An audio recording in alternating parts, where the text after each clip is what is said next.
Achizi on the beat. Haleluya. Musoro shoko muzuva ranhasi unoti iye wakati zapera. Ndaverenga zvangu kubva mubhuku yaJohani chapter 19 kubva paverse 28 kusvika paverse 30. Haleluya. I'm Apostle Miracle Prince. Shure paizvozvo Jesu wakati achiziva kuti zvose zvapera, kuti sezvaiva zvakanyorwa mumagwaro kuti zviitike, akati ndine nyota. Haleluya. Pakanga pamirepo hari izere nevhiniga. Zvino vakaisa chipande chizere nevhiniga parutanda vakaruisa pamuromo wake. Haleluya. Zvino Jesu wakati agamuchira vhiniga, wakati zvapera, akakotamisa musoro wake, mweya wake ukabuda, ndobva afa. Asi kuti haana kufira mahara, akafira iwewe neni, nokuti iye wakapiwa kwatiri naBaba vari kumusoro kudenga sechipo. Saka tinofanira kuzvitenda uye kuzvikudza. Haleluya. Kana ukavhura 1 Petro chapter 1 kubva paverse 3 kusvika paverse 5, verse 1 inoti, Mwari Baba vaShe Jesu wedu ngaatendwe, wakatiberekerazve nengoni dzake huru, kuti tive netariro menyu inouya nokumuka kwaJesu kuvakafa. Haleluya. Saka tinofanira kuti tigare mushoko raMwari, tichigara tichiparidzirwa kubwinya kuri muna Kristu, tichigara tichinamata nguva dzose, tichigara tiine rudo pakati pehama, tichitya kuita zvese zvakaipa. Haleluya. Say I love Jesus.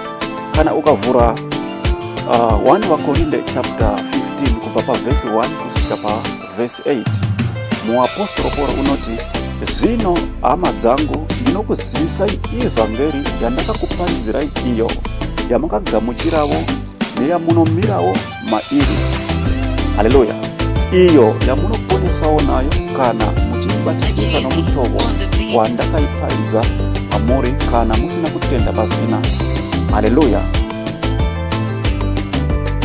Nokuti pakutanga ndakakupai izvo zvamakagamuchirawo, kuti Kristu wakafira zvivi zvedu, uye kuti wakavigwa akamutswa nezuva retatu.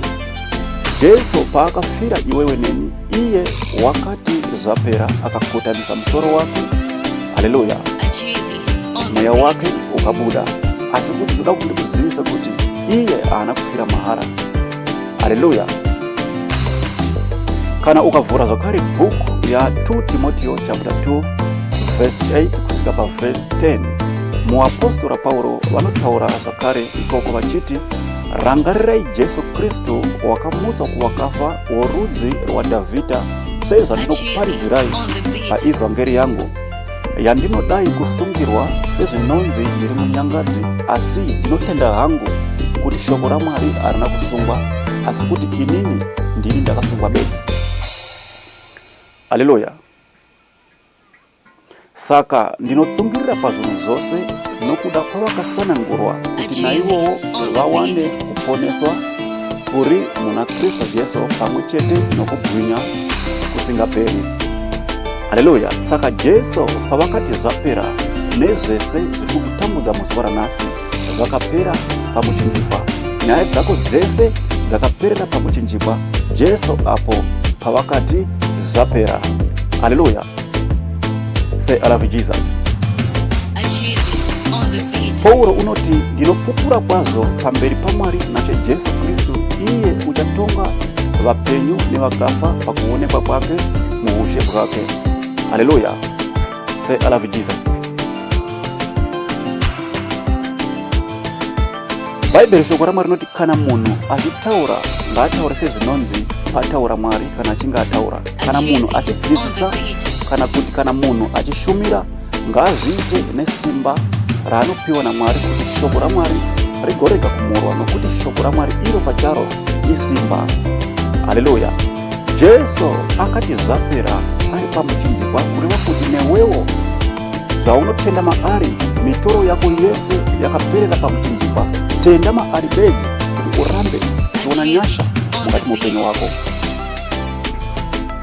Kusuwa kwako kwakaperera pamuchinjikwa, kuchema kwako kwakapherera pamuchinjikwa, ugwere hwose hwari kusangana nahwo hwakapherera pamuchinjikwa. Haleluya. Tenda bedzi kuti iye wakati zvapera. Haleluya. Saka rega ndikuudze hama mudikani, zvese Satani zvaangada kuzama kuti iwewe akwanise kukubvisa pamberi paMwari nazvo, zvese zvakapedzwa pamuchinjikwa naIshe Jesu. Haleluya. Tenda mavari bedzi, nokuti mavari mune upenyu. Mavari hamuna kuchema, mavari hamuna kusuwa, asi kuti mune upenyu. Haleluya. Ropafadzwa hama mudikani, nyasha dzokudenga ngadzirambe dziri pamusoro poupenyu hwako nezita raJesu. Amen. To start getting the Voice Daily Devotional broadcast audios every day, follow us on YouTube, or you can call or WhatsApp us on this number +2761 9164897. Once again, I'm Apostle Miracle Prince, the president and producer of the Voice Daily Devotional broadcast. Shalom. To God be the glory.